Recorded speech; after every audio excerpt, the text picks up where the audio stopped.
Louisbourg, French Canada, 1758. You're sitting ducks for the French snipers, trapped in your boats as they are rocked by the rough seas.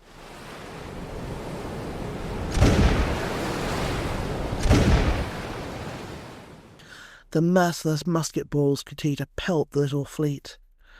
A redcoat in the next boat screams as he's hit in the chest, only falling silent when more shots smash into his torso. Another is thrown into the sea by a large wave, his now waterlogged uniform dragging him down into the depths. A comrade tries to help him until a French sniper's bullet blows his brains out. You can't take much more of this.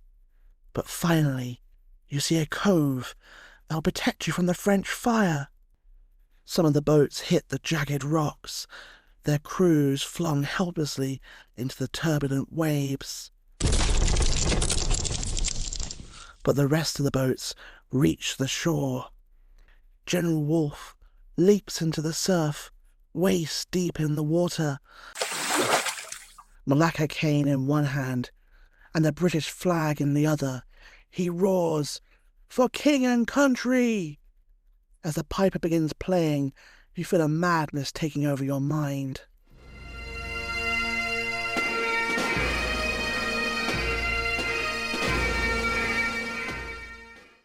Your gunpowder is wet, but your bayonet will do. With a scream, you charge towards the enemy lines. A French sniper looks at you terrified. He tries to fire his musket, and you feel the heat of the shot go past your cheek as you plunge your bayonet into his chest.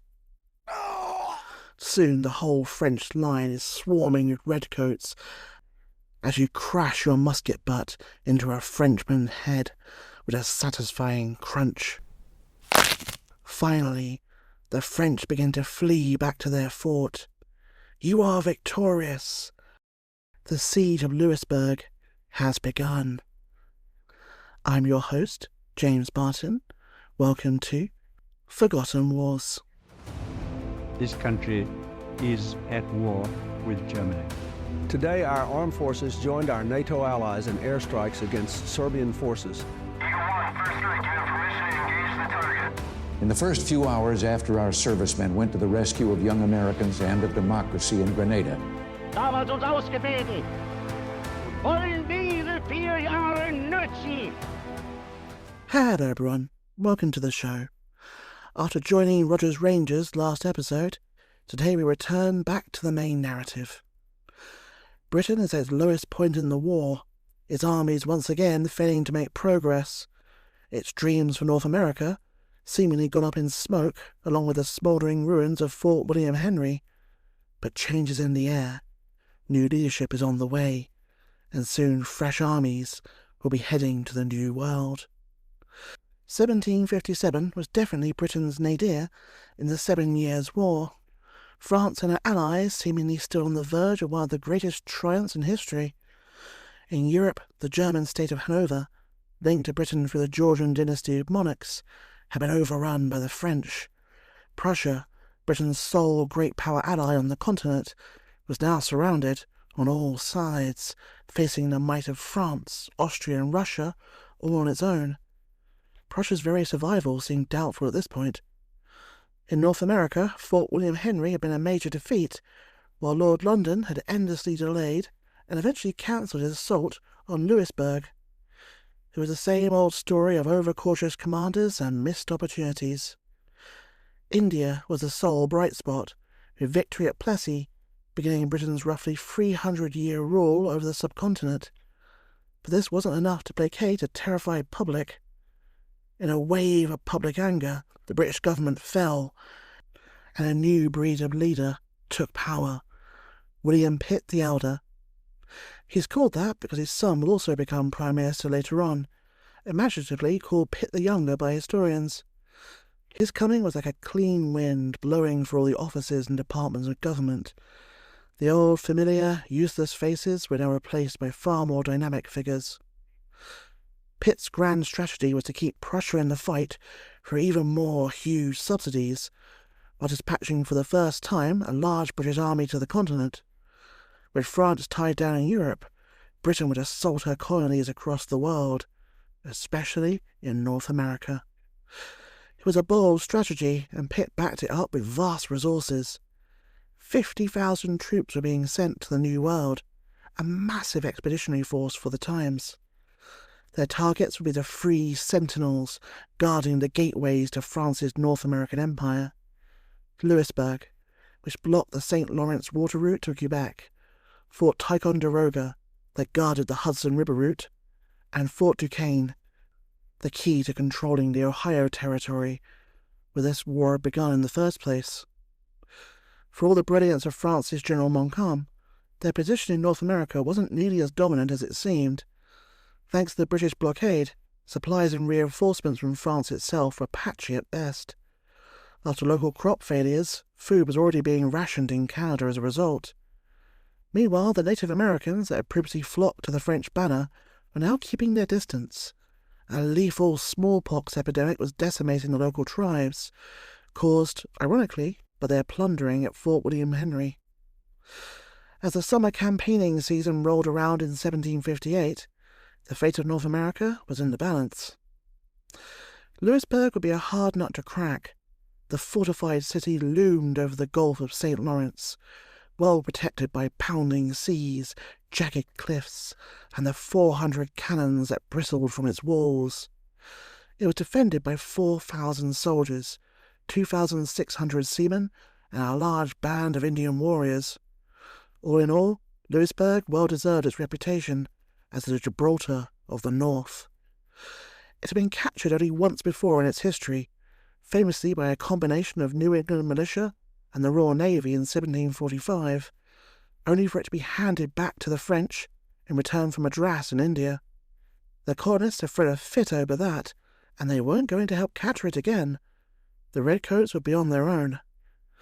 Against this fortress, Britain was throwing 15,000 men under the command of General Jeffrey Amherst. Though a decent general, he had a severe case of what Abraham Lincoln would later call the slows. His own men nicknamed him the cautious general, as he wanted everything just right before he would attack. This could have been a problem, but luckily for Britain, Amherst's deputy was one of the most daring and talented generals ever to wear a red coat, James Wolfe. Wolfe cut an odd figure. He was tall and thin, gangling and awkward, with bright red hair that he refused to cover up with a wig, as was common for an officer. Although his pointed nose and weak chin made him considerably less than handsome, his blue eyes shone brightly in contrast to his pale complexion. As for his personality, he was quick to take offence, haughty and egocentric. He was also incredibly brave, deeply committed to the army, and highly talented. Wolfe had little respect for his men, claiming, quote, "They are terrible dogs to look at. They kill their officers through fear and murder one another in confusion. No nation ever paid such bad soldiers at so high a rate. It is a doubt to me that there is another such collection of demons on the whole earth." End quote. Yet despite this, Wolfe had a genius for training, inspiring, and leading these very same men he condemned so harshly. His burning intensity and belief that he was a man of destiny unsettled many of his fellow officers. Before he was sent to America, one tried to sabotage him by telling the king that Wolfe was considered to be mad. George II, not normally known for his sense of humour, languidly replied, quote, "Mad, is he? Then I hope he will bite some of my other generals and make them mad too." End quote. Nice burn there, Your Majesty. Arriving at Halifax, Nova Scotia, the expedition was beset by bad weather and supply problems. Wolfe complained bitterly that they were short of everything from spare muskets to medicines to fresh food. That last one was a real kicker, as 400 men were currently down with scurvy. The one thing they did have was plenty of rum, but this brought its own problems. Bored sailors and soldiers, mixed with unlimited rum, was not a good combination, with sergeants drunk on duty and sentries wallowing in the dirt. Finally, everything was ready, and the fleet of 157 ships, carrying 12,000 troops, headed out into the turbulent seas and foul weather. They didn't know it yet, but in the far-off Mediterranean Sea, France's plan to protect Louisbourg had already gone horribly wrong. A French fleet had tried to force its way through the Straits of Gibraltar so they could sail across the Atlantic and reinforce the fort, but the fleet had been destroyed after an epic battle. Louisbourg was now on its own. Back in Canada, the atrocious weather delayed any landing attempts for 6 days, but finally, on the 7th day, the guns of the fleet pounded the French fort, while 2 lines of whaleboats set off towards Louisbourg. This was a feint, however. The real attack was being led by Wolfe towards Freshwater Cove in Garabas Bay. As the white boats with their scarlet-coated ranks neared the shore, their oars dipping and falling in the swelling sea, the land ahead looked bleak and empty. Little did they know that the French had set a trap. 1,200 French soldiers were lying in wait for them behind a barricade of logs. The French waited until the boats were close enough to hear the redcoats shouting out blue soldiers' jokes to one another. Then, at almost point-blank range, they opened fire and turned the sea into bloody foam. The soldiers in the splintered boats who were not killed found their waterlogged uniforms pulling them down into the sucking tide, and the soldiers who tried to rescue them were picked off by French sharpshooters. Wolfe was about to give the order to retreat when he noticed 3 of his boats had managed to find a rocky inlet protected from French fire. Showing the boldness he would soon be famous for, he countermanded his retreat order and sailed towards the same cove. As we saw in the opening dramatization, it was a bloodbath, but the British fought their way ashore. With their blood up, the redcoats pursued the fleeing French until the guns of Louisbourg opened up and forced them back. It had been a highly costly landing, but the British had now secured a beachhead to start unloading troops. A formal siege would have to wait for now, though. The terrain around the fort was marsh, woodland and hills, with a few roads little more than wagon trails cut through the forest. There was a lot of digging up ahead for the British to build the necessary trenches and get the artillery into position. As Amherst's men got to work, Wolfe was focusing on taking control of the harbour. To do that, they needed to capture the strongly fortified Ile de l'Entrée, whose battery commanded the entrance to the harbour and was called the Island Battery by the English. They would also need to neutralise the French ships inside. The Island Battery was silenced after a brutal slugfest between the rival guns, but the ships would prove a tougher problem to solve. 4 of them were sunk in the harbour to prevent the British entering. The remaining 5 loitered menacingly inside. For weeks the British artillery fired on the fleet with little success, until finally a cannonball penetrated one of the ships, detonating its gunpowder magazine. The ensuing blaze was so hot that it set fire to the sails of 2 neighbouring ships, burning all 3 down to the waterline. 3 down, 2 to go. The remaining 2 ships, Prudent and Bienfaisant, needed to be neutralised, and they couldn't wait for another lucky artillery strike. Instead, they came up with a daring plan. Late in the night of July 25th, 2 squadrons made up of 600 sailors and marines rowed into the harbour, concealed by the darkness and the fog, while the French were distracted by a massive bombardment from the British fleet.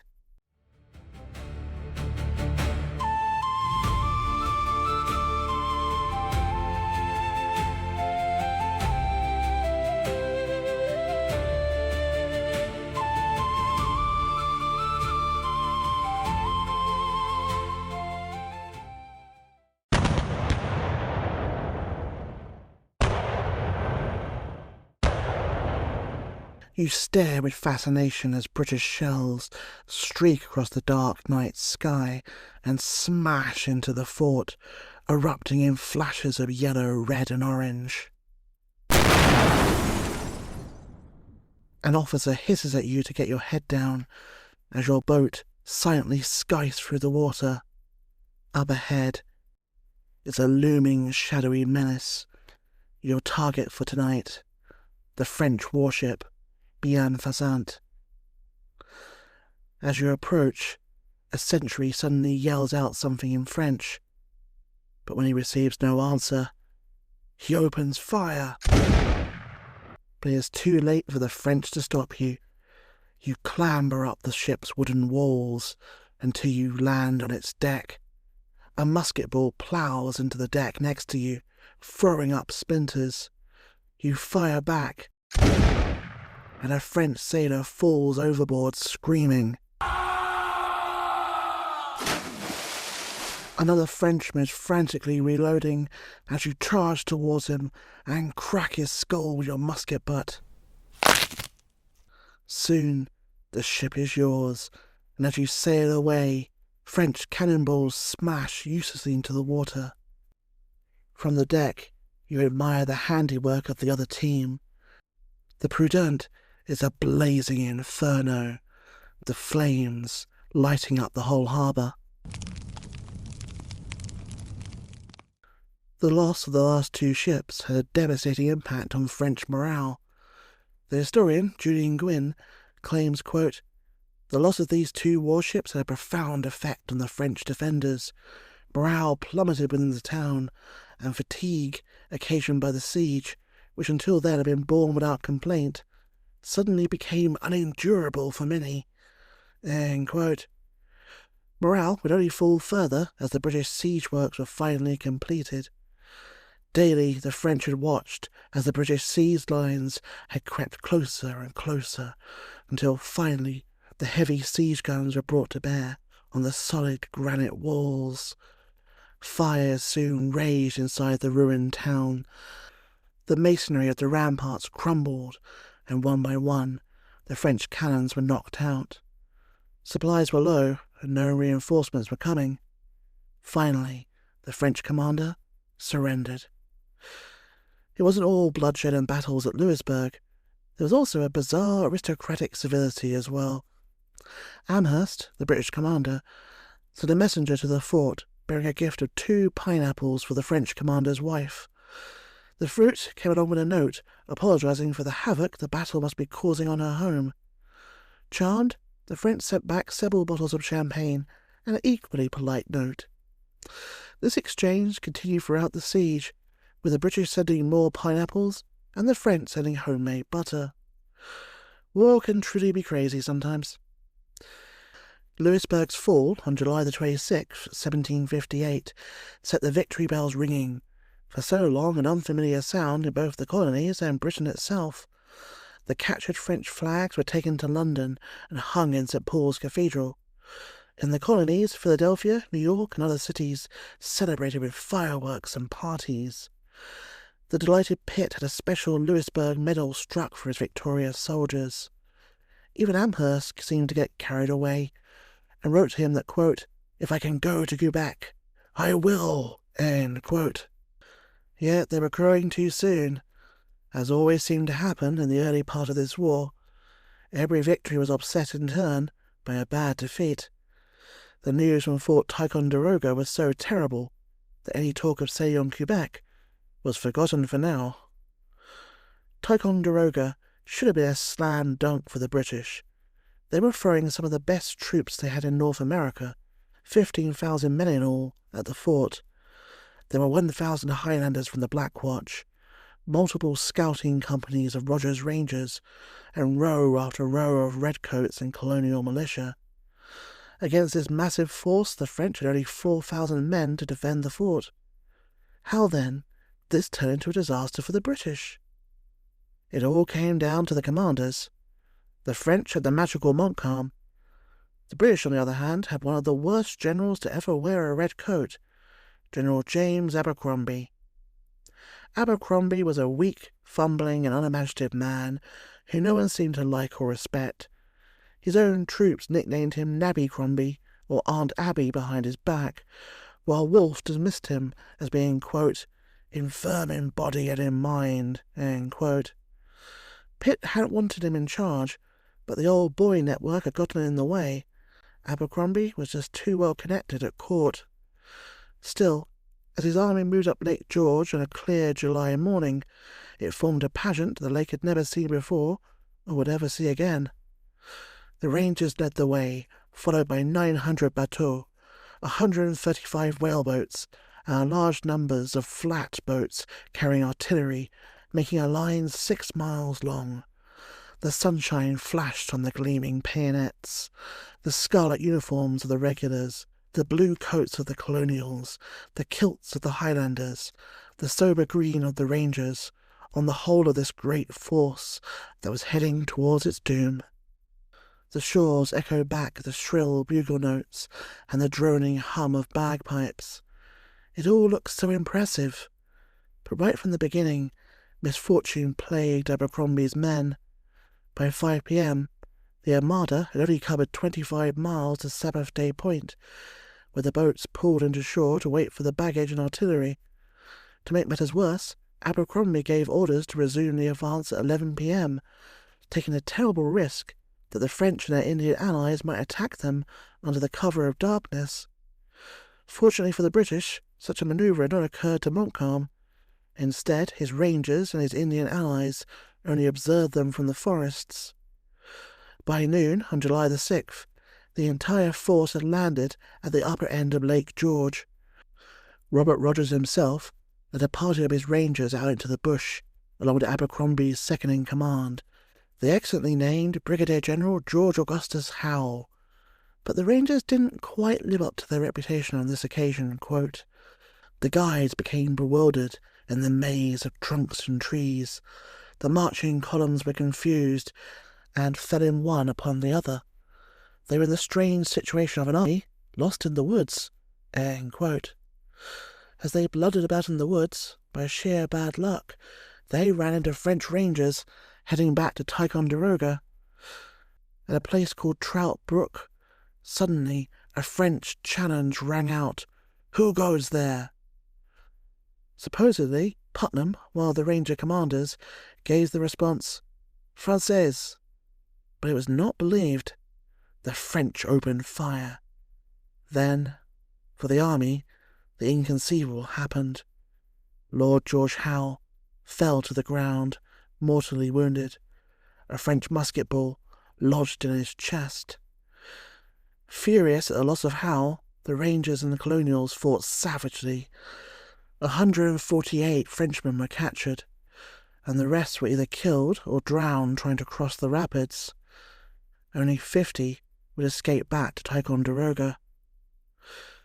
But the loss of Howe had a terrible effect on morale, as he was one of the most beloved officers in the army. Though a nobleman and a grandson of George I, Howe had been cut from a different cloth compared to the dull Abercrombie. To learn the art of forest warfare, he had frequently joined the Rangers on scouting parties, the only senior officer to do so. British officers had a nasty habit of being incredibly snobbish to colonial militiamen, but Howe had gone out of his way to make sure they felt included and part of the team. He lived as his soldiers did. He ate the same food, slept on the same hard ground, and washed his own clothes, an astonishing act by a British officer at this time. Pitt had meant for Howe to run the siege rather than Abercrombie, but as he pitched forward in the depths of the forest, both Pitt's plans and the spirit of his men went up in smoke. Even without Howe, Abercrombie still should have won this siege. All he needed to do was surround Ticonderoga with his superior forces and wait. No reinforcements were coming for the French, and they only had enough provisions for a couple of days. A glorious victory seemed to be within Britain's grasp. So how did it turn into a defeat? It was due solely to Abercrombie's complete incompetence as a commander and Montcalm's corresponding brilliance. Auntie Abby seemed lost with the death of Howe and started wasting time in issuing contradictory orders. As Major Thomas Manty later wrote, quote, "From the unhappy movement the general was deprived of Howe's advice. Neither order nor discipline was observed, and a strange kind of infatuation usurped the place of resolution." End quote. Abercrombie halted the advance and ordered his men to spend the entire night under arms, compounding their exhaustion. The next day, July the 7th, he ordered them to return to the landing spot near Burnt Camp, aggravating the loss of a favoured officer by a disheartening retreat. Then, at noon, he reversed this order and ordered his army forward again, but left his artillery behind. Aunt Abby was truly living up to his hated nickname. As Abercrombie wasted time, Montcalm definitely wasn't. He was not going to just wait in Ticonderoga for the British to starve him out. Instead, he laid a trap. Along a ridge a half a mile from the fort, Montcalm built lethal defences that would ever after be remembered by survivors in hushed tones as the French lines. An 8-foot wall was built in a zigzag manner so that every foot of it could be covered by murderous enfilading fire. Notches were left in the growing log breastwork as loopholes for muskets. At some places, the top of the wall was layered over with sandbags to provide a higher level for shooting. The log barrier covered the entire width of the heights of Carillon, with the rocky slopes on either side making flanking manoeuvres almost impossible. Out to the edge of the clearing, the tall trees had been left pointing toward the direction of the attack, to break up any British formations when they advanced. Between the lines and the felled trees was the most wicked part of all. The engineers had directed the men to bring heavy branches up to the front of the French lines and razor-sharpen them, with the pointed branches thrust into the faces of the oncoming British and colonials. Hidden by foliage, this barricade of sharpened branches would be the last thing many of the attackers would ever see. As formidable as the French lines were, they were also a gamble by Montcalm. He was assuming that Abercrombie would attack in the most obvious way possible and would give him time to complete his project. If Aunt Abby had shown any imagination, this wouldn't have worked. Even worse, if he had waited for his artillery to come up, those wooden walls would become death traps for the French. But Montcalm had taken the measure of his enemy. Aunt Abby did everything just as he had planned. To be fair to Abercrombie, he did try a few small tactical innovations. They just failed miserably. Across the Chute River, running from Lake George, past the fort to Lake Champlain, he sent William Johnson and 450 Indians to Rattlesnake Mountain. Properly deployed, this force could have provided a harassing diversion at the time of the main British attack. Instead, the Indians refused to take an active part in the affair, preferring to watch the British and French kill each other and shout encouragement. Their contribution would be to fire off a few shots at the French at the limit of their range. A French officer later wrote contemptuously, quote, "We amused ourselves by not replying." End quote. Now that's quite a burn. Perhaps one Frenchman was wounded by the Indians' fire, and even that isn't certain. Abercrombie's next genius idea was to send a force of British soldiers in 20 bateaux, under Lieutenant Matthew Clark, to try an outflanking manoeuvre by way of the river from Lake George. However, the flotilla came under attack from the guns of the fort. These opened fire, the discharge of the guns echoing off Rattlesnake Mountain, sinking 2 of the lead vessels and forcing the rest to turn around. Poor Clark was killed on the first strike. On July the 8th, Aunt Abby, from his command post a mile and a half in the rear, waited for the torrid sun to reach its zenith, and then ordered a frontal attack. The great army advanced to the edge of the rough clearing, preceded by Rogers' Rangers, who drove into the French outposts, and then moved aside to let the sweating regulars advance. 3 rows of white-uniformed Frenchmen waited behind the barrier in the menacing noonday heat.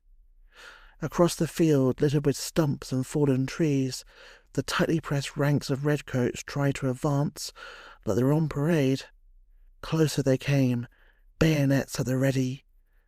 Then the fire from their invisible enemy struck, a sheet of flame and smoke. For an hour the English continued to struggle forward, tripping in the tangles of brush, stabbed by sharpened stakes. Brave, easy targets. With trained precision, the French followed their drill. Fire, drop back, reload, fire, repeat. Montcalm, his coat discarded in the heat, moved up and down the line, encouraging his men.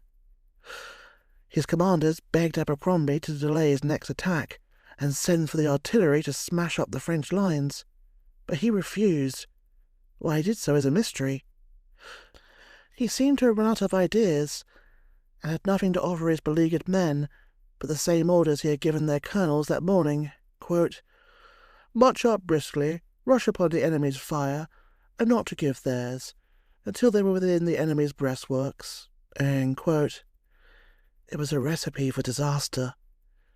5 more times, Aunt Abby ordered his men to charge across the fire-swept field over the bodies of their dead comrades, and each time they were repulsed. The Black Watch in particular showed incredible bravery, making a furious attempt to breach the French lines. One French-Canadian militiaman wrote later about the sight of these great warriors charging towards him, quote, "Streaming plaids, bonnets, and large swords, so many infuriated demons," end quote. Bagpipes droning, clan war cries echoing from their mouths, their heavy broadswords in hand, they charged into the killing zone with a terrifying intensity.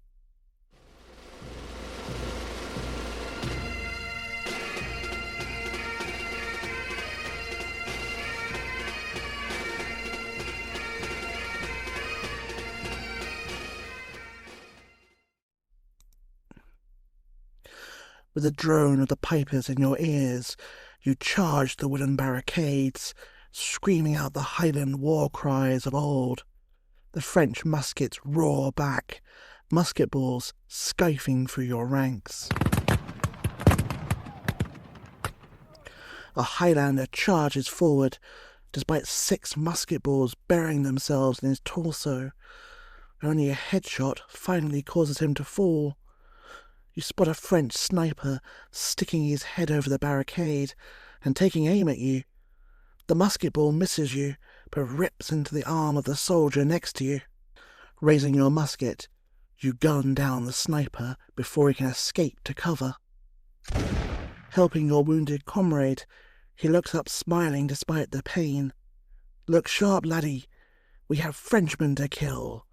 Laughing, you support him as you charge deeper into the French works, throwing away your musket and pulling out your broadsword. The floor is filled with your dead and dying comrades, but still you charge on till you reach the wooden walls and pointed spikes. With no ladders to climb the wooden walls, some soldiers stand on the shoulders of their comrades to try and get over, clashing with the French defenders. The Highlander has a musket butt smashed into his face, and he falls into the mud, only to rise again, his face covered in blood, and try once more to ascend. Others hack at the defences with their swords, creating holes to climb over. All the while, the French defenders try to drive you back with musket and bayonet.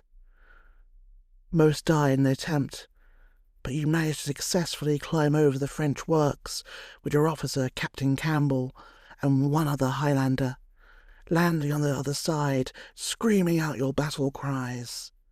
The French pour towards you, and a bayonet pierces your arm. You pull it out, and with one sweep of your sword, cut off the offending soldier's head. The 3 of you fight on, bloodied and battered, as more Frenchmen descend upon you.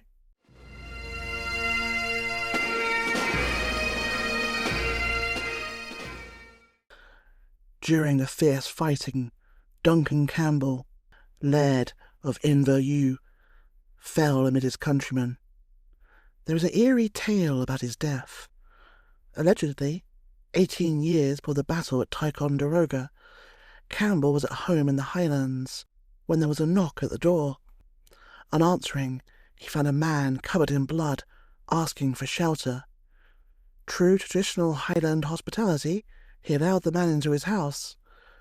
Some hours later, he was visited by a group of armed men who were looking for a man who had just committed murder. He refused to give up his guest. That night, the ghost of Campbell's cousin appeared to him in a dream. It was he who was the murderer's victim, and he berated Campbell before leaving him with the mysterious words, "Farewell, Invereux, till we meet again at Ticonderoga." Campbell dismissed it as a nonsense word until he met his fate in this battle. He was buried at Fort Edward, south of Lake George. Frustrated at not getting through, the Highlanders shifted their attack to the centre.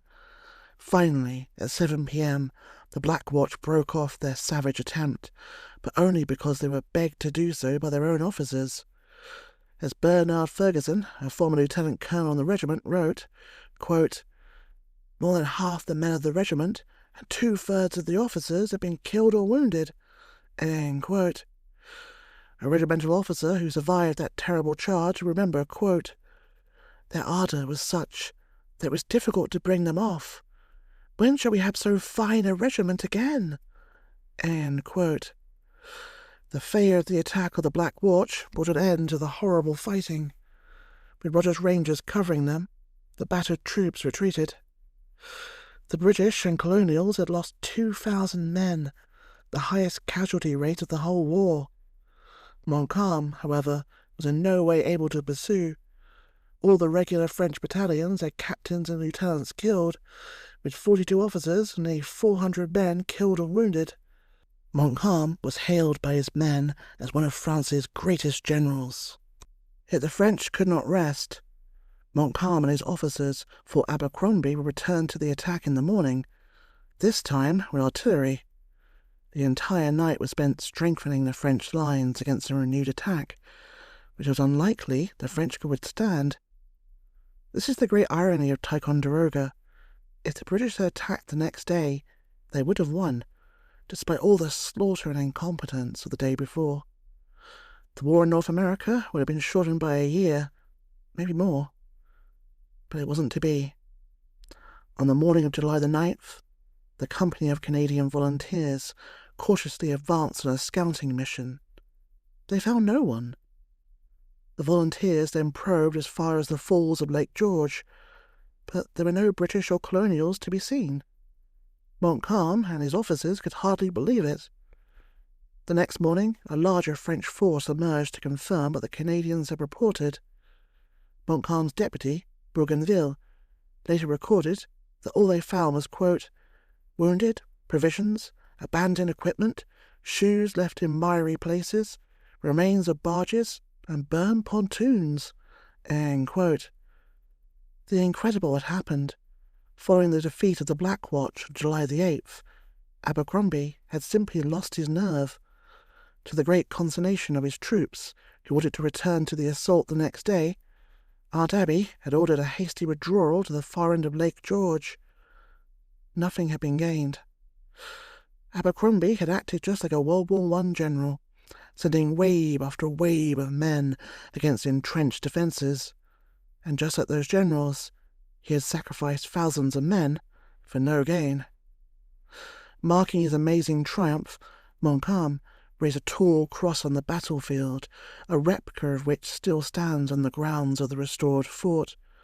The cross bore a statement Montcalm himself wrote, quote, "Soldier and chief and rampart strength are naught. Behold the conquering cross, 'tis God the triumph wrought." End quote. After all the hopes raised by the fall of Louisbourg, the death toll and failure at Ticonderoga was a dreadful blow to British and colonial morale. More than ever, Montcalm seemed to be an invincible force, able to pull out victories even against incredible odds. Abercrombie was too well connected to be dismissed, so the British establishment went to elaborate lengths to get rid of him. Pitt informed him that, quote, "the King requested his presence in England." End quote. "It's not that you're terrible, General, old boy. The King just needs you." Once he was back in Britain, he was actually promoted twice, but essentially he was being kicked upstairs to positions of no real responsibility. He would never command an army again, for which we can be thankful. To the end of his days he professed himself mystified about why the public hated him, and why his old soldiers insulted him as a coward, an imbecile, and a butcher. It's a mystery, General Abercrombie, a real mystery. It was rather overshadowed by the horrific disaster that was Ticonderoga, but Britain was also making progress on the Ohio frontier, and the future first president of the United States was right in the thick of the action. With his reputation restored after his heroics during Braddock's defeat, George Washington had been given command of the Virginia Regiment. His name was now known and admired in Virginia and throughout the American colonies. All that remained outside his grasp was a regular commission in the British Army and the renowned red coat that came with it. But this last item on his wish list was proving the hardest to achieve. Washington would now attempt a role he was both unsuited for and not very good at: courtier to Lord London. Hoping to curry the favour and patronage of his new superior, the young colonel wrote a rather clumsy letter to his lordship, quote, "Let me express the deep sense we have of His Majesty's great wisdom and paternal care for his colonies in sending your lordship to their protection at this critical juncture." End quote. Washington was trying to kiss ass, and he wasn't very good at it. When he received no reply, he even named a frontier fort after Lord London. When he still received no reply, he rode to the general's headquarters in Philadelphia. London was a cold and snobbish fool who had no time for an uppity provincial. He treated Washington with an icy coldness, dismissing his advice and pleas for a royal commission. After a short meeting, Lord London just turned around in his chair, dismissing Washington like a servant. Washington had been a loyal follower of the crown, but for the first time, doubts now began to form. Before leaving Philadelphia, Washington wrote to Virginia Governor Dinwiddie and vented his bitter outrage at the inferior status foisted upon the Virginia regiment. Quote, "We can't conceive that being Americans should deprive us of the benefits of British subjects, nor lessen our claim to preferment." End quote. Washington was realizing that he'd hit a glass ceiling. He could be one of the greatest men in Virginia, but the British class system and snobbishness towards the colonists meant he would never progress further in the empire. It was a bitter lesson, one that wouldn't immediately have an effect, but instead would grow like a seed inside him. For now, though, he had one last mission to undertake. During the late summer of 1758, a 6,000-man British expedition, under the command of General John Forbes, headed west from Carlisle, Pennsylvania, intent upon revenging General Edward Braddock's earlier defeat and driving the French from the forks of the Ohio once and for all. Forbes was sympathetic to Washington, and although he didn't follow all of his advice, he did make him a brevet general, the only colonist to receive this honour in the war. Forbes was a dying man, conducting his campaign from a litter, but he had learnt from the mistakes Braddock had made. He moved by cautious stages through the wilderness, building blockhouses as he went. Despite all his caution, there was a minor disaster. Ahead of the main force rode Major James Grant, leading a force of 800 men, with orders to reconnoitre the area around Fort Duquesne. By mid-September, Grant's command lay about 2 miles from where this whole affair had started. He mistakenly believed that the fort was only garrisoned by about 200 men. In reality, Captain Francois-Marie Le Marchand de Leguerie, a 40-year veteran, commanded 500 Frenchmen and 300 Indian allies. The arrogant Grant thought he could take the whole fort by himself. He set a trap. A company of the 77th, under a Captain MacDonald, approached the fort with drums beating and pipes playing as a decoy. When the French and their Native American allies emerged to give battle, they'll be ambushed by the rest of his force. Then Grant would have achieved what Braddock had failed to do: take Fort Duquesne.